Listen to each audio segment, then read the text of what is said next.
Stocks, bonds, ETFs, straight out of downtown Chicago. This is Zacks Market Edge. Welcome to Zacks Market Edge, the podcast about investing in your life. I'm your host, Tracey Ryniec, and this week I'm going solo to talk about the Magnificent Seven stocks. Are they over? Is it dead? Remember, we had Fang with the two N's, then we had Fang Man, and then we had the Magnificent Seven. And why did the other two die, Fang and Fang Man? Because everyone wanted to put Tesla into the group, but the letter T just didn't really work. So they ditched Fang and Fang Man. They went to the Magnificent Seven a couple of years ago, but it looks like, to me at least, that this designation might be, hitting the road as well. And I'm not sure what's going to take its place, but something will, as we already know. So if you can recall, the Magnificent Seven stocks, which is obviously seven large cap stocks, mostly technology or somehow technology related. I'm looking at my list just to make sure I don't miss anything. So they are Microsoft, Apple, Amazon, Alphabet, Tesla, NVDA, and Meta platforms. So those were the Magnificent Seven. Many of those were also in Fang or Fang Man. The one that's missing that got kind of booted is Netflix, but that's an interesting story unto itself right now as well. Maybe we need to bring Netflix back in, kick Tesla back out, and maybe it survives, but maybe it really doesn't. So a couple of days ago, we passed the halfway mark on this year. Yeah, we're already into the second half of 2025. It goes by fast. And some people are putting out a lot of data, obviously year-to-date type of data. But one of my favorite kind of data gurus that are on X is Charlie Bilello. He's at Creative Planning, and for years he has put out data showing what the 1 year, 5 years, 10 years, 15 years, and even 20 years, the big winners in the S&P 500, which stocks perform the best over those periods. So I like to look at these charts because we think we know what are the best performing stocks, but then we're surprised at what is actually on the list. Now, remember, these are just the big caps because that's the S&P 500. So we're not going to get any of the smaller, medium size, or even some hot small cap stocks, like that hot restaurant chain or some of those kind of meme stocks that launched, or like a new IPO that might be on the smaller side. We're not going to get those on this list, but these should be the relatively well-known companies because these are among the largest. Now, I was checking it out. I noticed something interesting about these lists. Really, what I was drawn to was that the Magnificent Seven really isn't well represented. Now, this time period is from July 1st, 2020. So while the pandemic was going on, we were up off those lows from March 2020, but we hadn't yet gotten the vaccine, which would come in November, and then the stock market would really soar. Economy was mostly shut down globally during this period. So that's where the starting point was if you're looking back 5 years. And it goes through June 30th of 2025. So it's not year to year of the 5 years, but it's that partial half year, but still very interesting to see. And looking back at those 5 years, again, I was surprised to see that not much representation from the Magnificent Seven. How could that be? That's all we're talking about. And they're $1 trillion market cap companies now. And how could they not be at the forefront of the top performers over those 5 years? There is one, however, and I know you know which one it is. It's not number one on the list of the last 5 years, surprisingly, but it is number two, and it is NVIDIA, ticker NVDA. Of course, you knew it would be there. And NVIDIA is one of the, if not the best performing stock. Let me look. Yes, in the last 10 years, 15 years, and now 20 years. Prior to the AI revolution, however, it really was Netflix that held that title, at least the 10-year title from Netflix being at the top there. And Netflix still shows up in the 10-year list and the 15-year list and in the 20 years still holding up. But it is not in the top 20 on the 5-year list anymore for Netflix. So who is number one? If it's not NVIDIA, it is Supermicro Computer, SMCI, the other very hot AI revolution play in partnership with NVIDIA. So at the end of June, for the 5 years, it was up 1,626%. NVIDIA up 1,569%. This is off of Charlie's data. And then number three, an interesting defense name that I've talked about recently on this podcast, Howmet Aerospace, ticker HWM, as in Mary, HWM, up 1,089%. And then you see some other well-known names. Number five is Broadcom, AVGO. That's been a red hot stock the last 5 years, 884%. This is just a 5 years. So you're doing pretty good. If you're in any of these stocks, you're well outperforming. During this time period, the S&P 500 also had a very good run, but it was up about 98%. So if you were just in the S&P, you were doing about 20% annual, which is outstanding, above the average for the S&P 500. Hard to beat 20%, but all these companies are beating it. Even with the Liberation Day sell-off, which has rebounded a bit, but even with all that going on, you still have these outstanding returns. Now, there is one retailer on the 5-year list, and was a surprise to me. I would never have guessed this one. It's Tapestry. That's Coach, ticker TPR, also Kate Spade, up 643%. Tapestry, it's on here. What else is on here? One that we've talked about recently, Palo Alto Networks, made the list at number 18, ticker PANW for that one, up 435%. And United Rentals, they do rental equipment. They've been crushing it with the big infrastructure bill, all the construction that's going on. That's where you go to rent it all. And that's ticker URI. And they have really come off their recent highs, actually, but still up 420% over that 5-year period. One of my other favorites also shows up on this list, Travel, at number 13, Royal Caribbean, ticker RCL, up 529%. But as you can see, I'm listing all these companies. There is no one else. There is no Microsoft. There is no Amazon.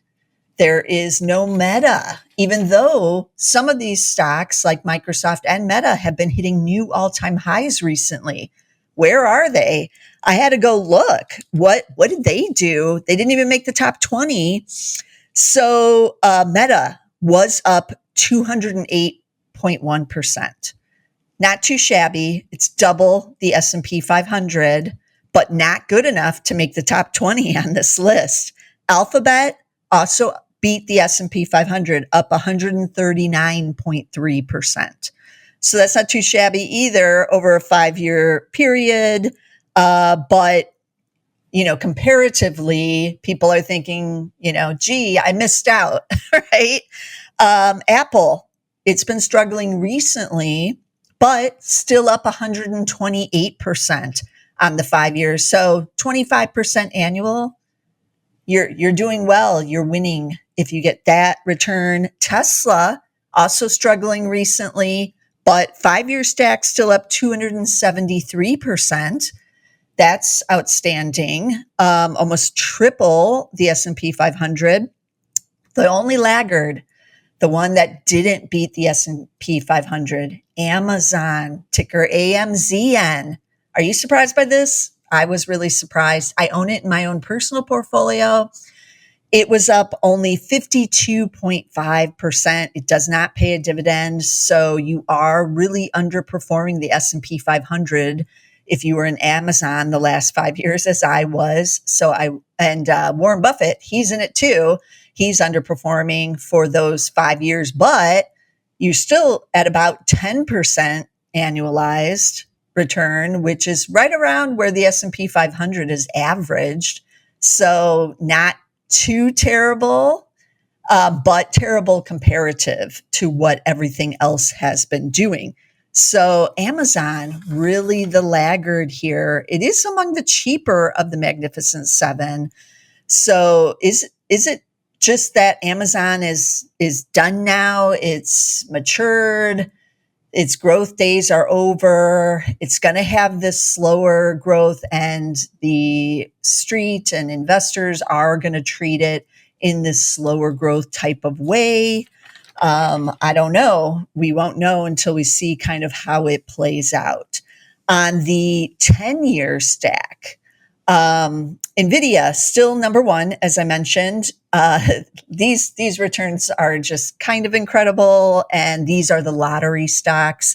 But NVIDIA, I know many of you own it, up 32,357%. I can't even believe I'm saying these numbers. Number two, AMD. Number two, and that was up 5,813%. That's incredible as well. Tesla makes this list at number 9, up 1,676%. So we all know about those Tesla millionaires, the real believers in Tesla who went in and bought it before they rolled out the cars. They believed in Elon. They knew he could make an EV. They love the car design, and they were first in to buy the EV once it did roll off. And that was 5 or 6 years ago now, 5 years ago.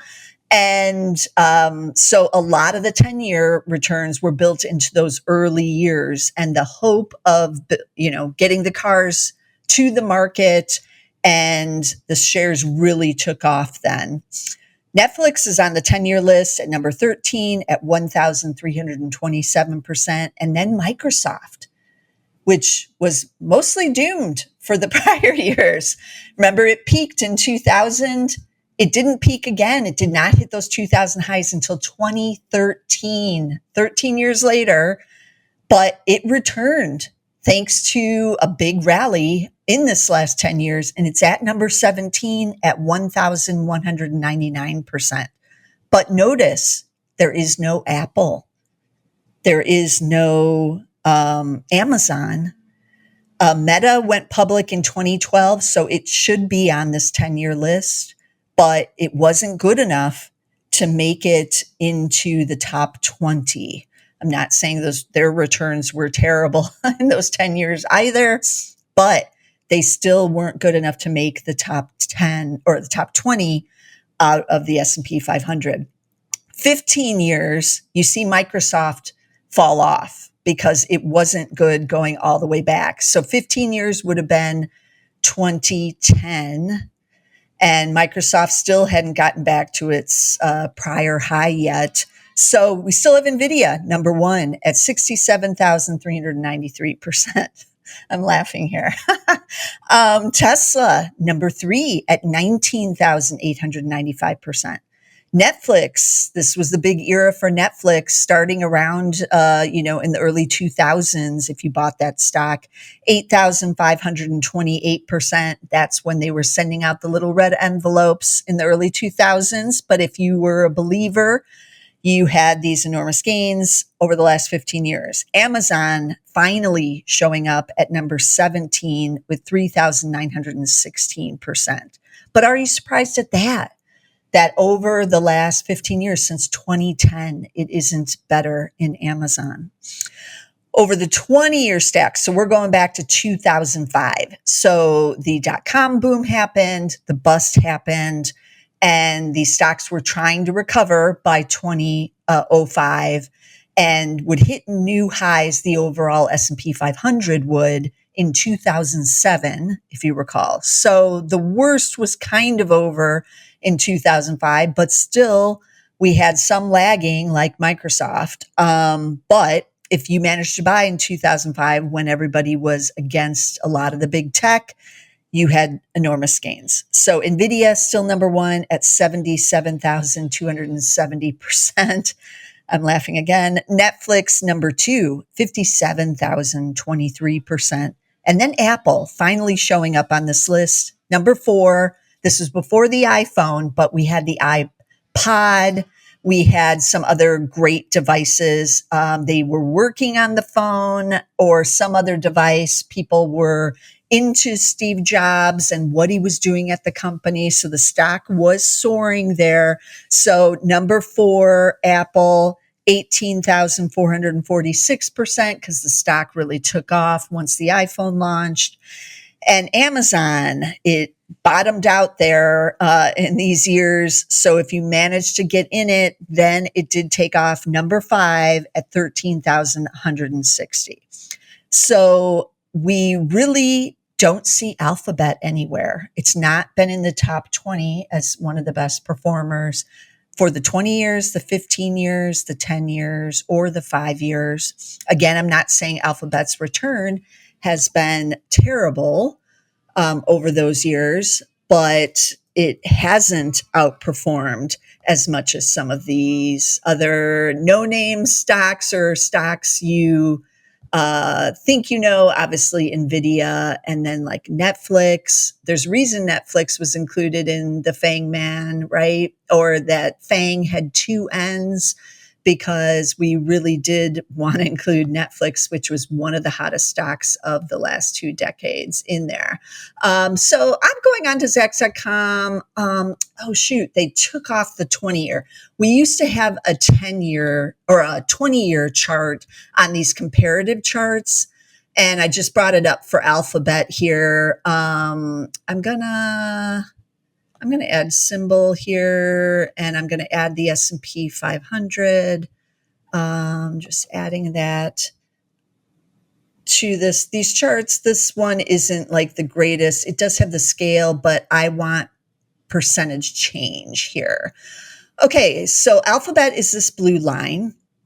And then you have S&P 500, which is the IVV, is this greenish chartreuse line here.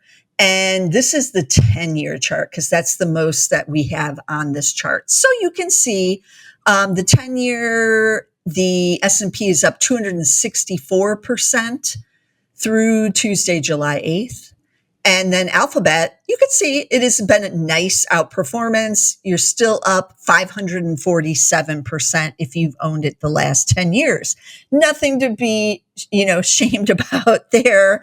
You don't have NVIDIA up 1,600, up 32,000%, but you also don't have Microsoft up 1,199%. These are one-offs. If you haven't noticed already, going up over 1,000%, even in the 10-year stack, that's averaging over 100% a year, is not normal. These are the lottery stocks, as I've mentioned. But we all just assume, because they're the Magnificent Seven, that they are the best of the best. And they are not just outperforming, but are getting these super extraordinary gains. And a few of them are, specifically NVIDIA, a little bit also with Tesla, and a little bit with Microsoft now in there. But it's not easy to even get to the 1,000% gains. We just think it is, but it's not. Now, let's add Amazon to this list, because we know they did not make the list for the top 20. And so why not? What is happening? Is it going to give it to me? It's acting strangely. Okay, here we go. Took a little time to get that data for the 10-year in there. But you can see Amazon actually outperforming what the Alphabet is doing. And wow, it must have just been off the top 20 on the list because it's up 923.6% on this chart. And remember, Microsoft was up 1,199. I didn't write down all the 10-year ones, but I'm assuming, and that was at 17. So 18, 19, and 20 were probably just around that 1,000% level. And so nothing wrong with this Amazon return over the 10 years. It's really just in the last 5 years. And you can see it on this chart when you scroll back and see that it's mostly been in this range and it's not really busting out. But same thing kind of with Alphabet here. And we aren't getting the huge gains like we see with Royal Caribbean, for instance. Let's add that one in and see what they've done over the last 10 years. Ticker RCL. We know it's good over 5 years, but was it good before the pandemic? Okay, it's like it's generating. It does take a little bit of time to get the 10-year data in there. Okay, interesting. Only in the last here in 2025 has it surpassed the S&P 500 in the 10-year stack now, up 375% though. Remember the S&P up 264 and Alphabet up 546, Amazon 925. So these are kind of interesting. The other one, I'm going to get rid of Royal Caribbean. The other one that we didn't see on any of these is Meta. What's going on with Meta? It maybe it too was just outside of the range here, and we just didn't know because it was right outside the range. So I put the ticker in. It's generating yes. Meta on the 10-year stack, very nice returns, up 745%, easily beating Alphabet and the S&P 500, but underperforming a little bit on Amazon. So this is interesting, and it pays to look at these 10-year charts. We know with the 5-year, I can switch it to the 5-year, so I'm going to do so and just kind of see why none of them showed up also on the 5-year. Remember, number 20 was United Rentals, URI, at 420%. I'm also recording this on July 8th, so the date is a little bit different. It's off by 8 days, basically, but close enough. And we see I have Meta at 196%. And then I did say it was up 208 on the 5-year that actually tracks all the other data from Charlie. So it's actually fallen back a little bit here, but you can see it more visually on the chart, and even look at Amazon. Amazon's a little bit weaker here now too. Now that we've changed the chart just a little bit, it's amazing, like even what a couple of days can do depending on what's going on in the stock market. So asking just again, we have the underperformance of Amazon. That's the green line right here. This is the S&P 500, this kind of chartreuse line. And then everybody else is above it, including Meta. And we had Apple at 128, Tesla at 273 on the other charts. But let's just add them here. Okay. And of course, I'm keeping NVIDIA off of here because it's still number one or close enough. It's number 2 on the 5-year, but it's number 1 in the Mag 7. So I'm adding Apple. It's generating that one. It's taking some time because it is the 5-year data and it's got to load all of it. Okay, so it's kind of in the mix of things there. And then we're going to add Tesla into there. Should I add NVIDIA just so you can see? I think I should. All right, so we're adding Tesla.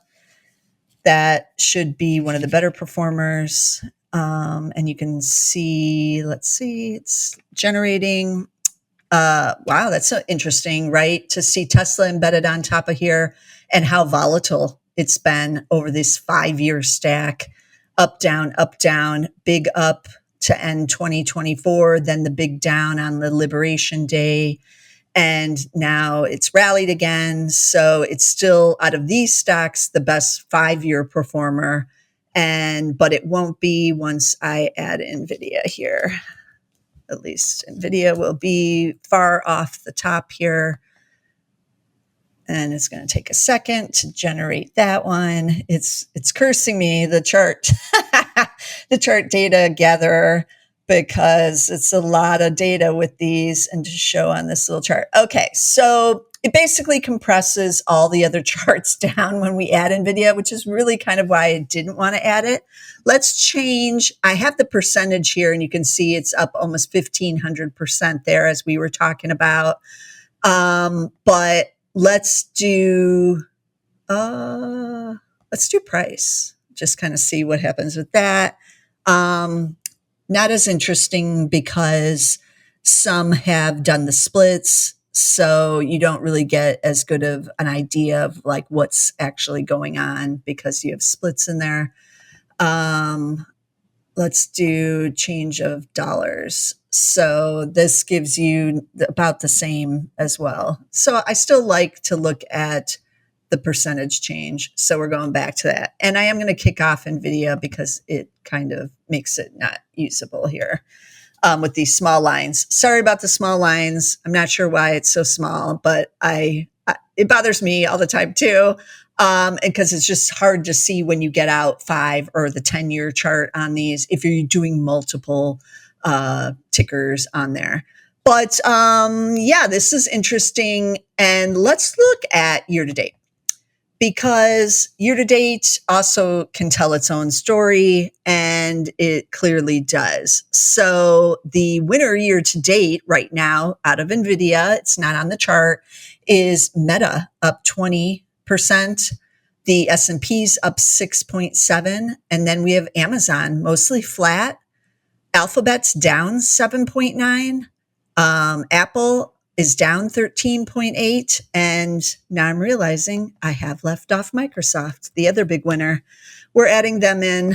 Not sure what they will look like on here. Okay, so they are up towards the top.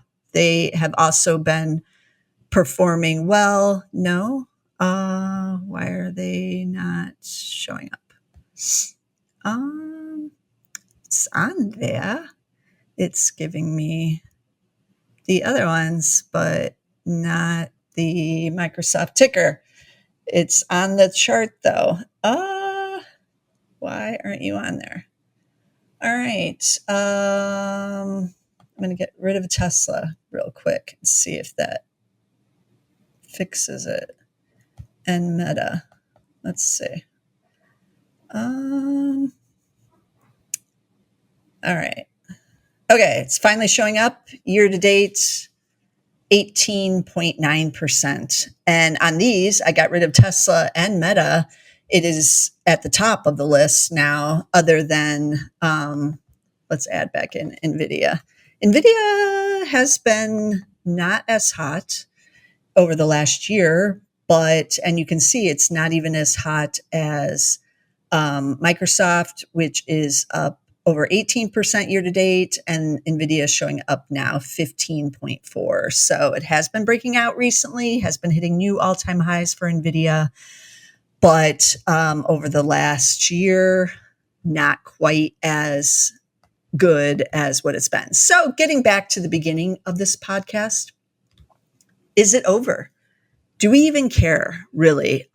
We care about NVIDIA, but do we really care about the Mag 7 as a group anymore?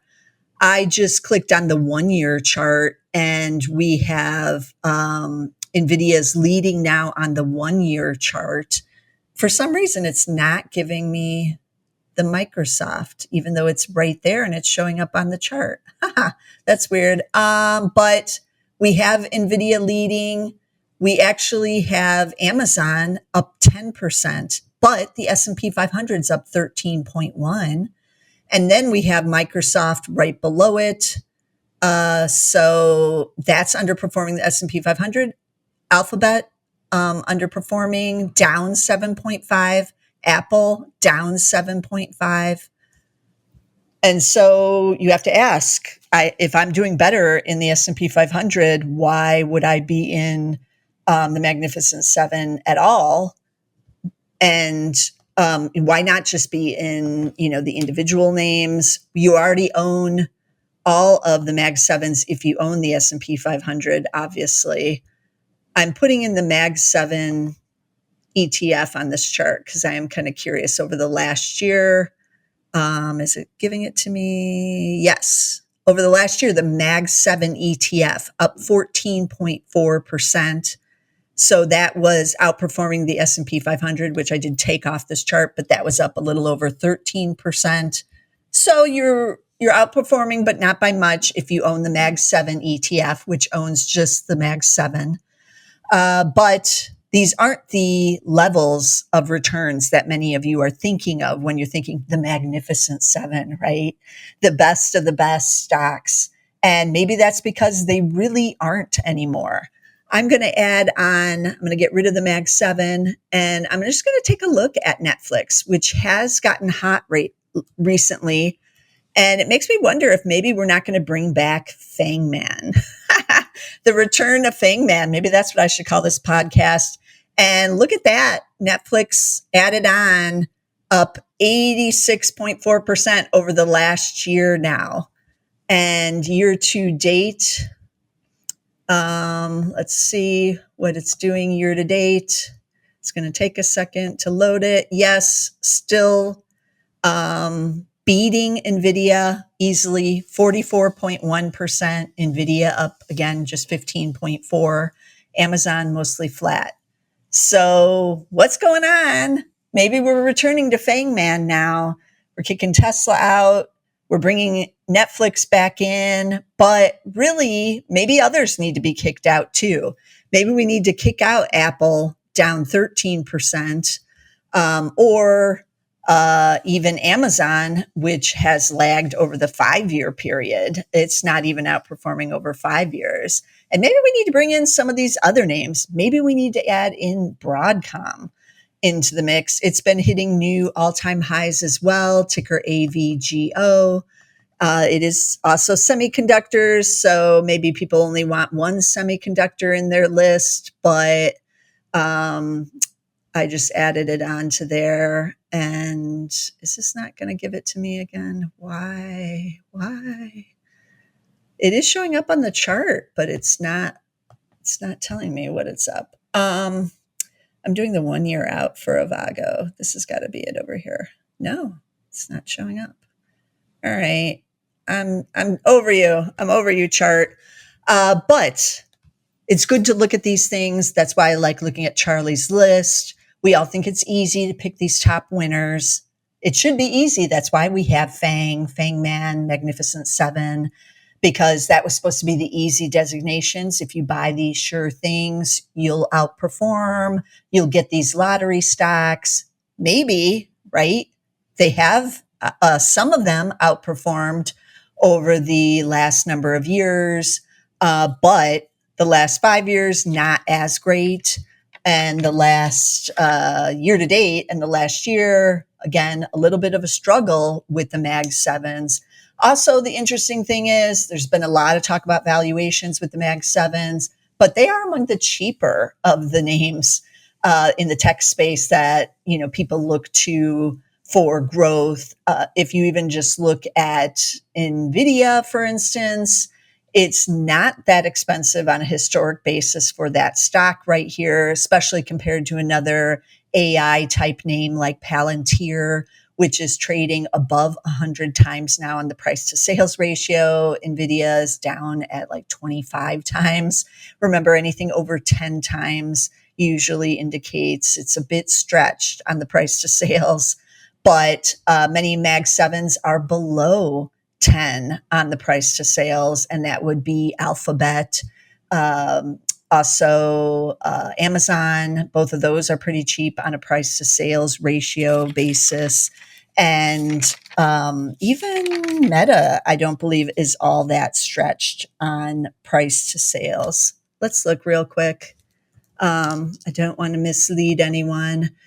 Even Meta isn't all that stretched. And, if we took a look at the price to sales ratio on Meta, which I believe is under 10, but let's take a look because I want to give you the right information as always. So if you're on Zacks.com, you can plug it into the quote page. You're going to get Meta platforms as you can see there. But if you scroll down on the left side, it gives financials over here in the gray bar, and financial overview is right underneath it. That's where I go to find the price to sales ratio. So it's a little pricier than I thought, but not by much. It's showing us at 10.6. Remember, 10 and above is a little stretched on valuations now. So even Meta, a little stretched on price to sales. But as I mentioned, Alphabet and Amazon are among the cheapest of the price to sales ratios. And I just put in Alphabet's also on the same page, and you can see price to sales 5.96. That's cheap for a tech stock, right? And a Mag 7 stock for sure. But I want to say Amazon might be cheaper. Let's see. It is price to sales 3.65 only for Amazon. So is Amazon a value stock? I could do a whole podcast on that now. You can also see a very low PEG ratio for Amazon here at 1.7.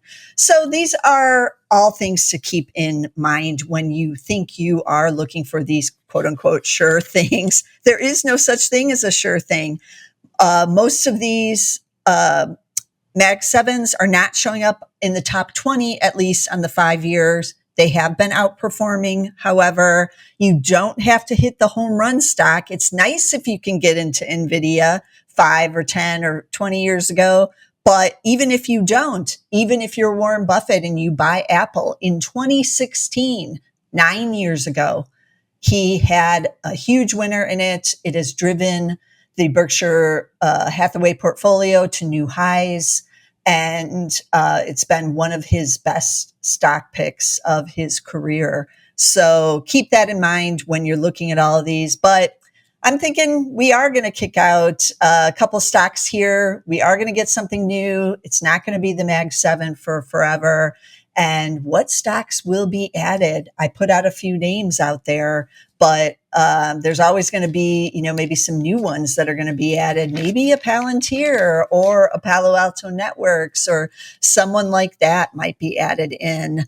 But we will be watching, of course. So check out Charlie's Twitter because he tweets out all these great charts with the list of the S&P 500 winners.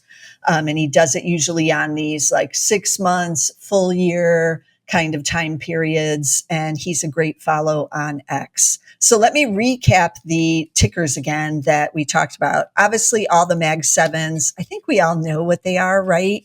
I did mention Supermicro because it's the best performer in the last 5 years. That's ticker SM as in Mary CI, SMCI.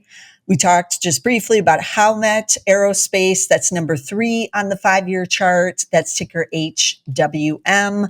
I'm looking at my list here. Tapestry, TPR, is the list of the retail. That's the ticker for the retailer. That's Coach and Kate Spade. Royal Caribbean, RCL, still busting out to new highs. We did mention Palo Alto Networks, PANW, that's number 18 on the list, and United Rentals, URI, on this list at number 20. Bet you didn't think that would be beating some of the Mag 7s.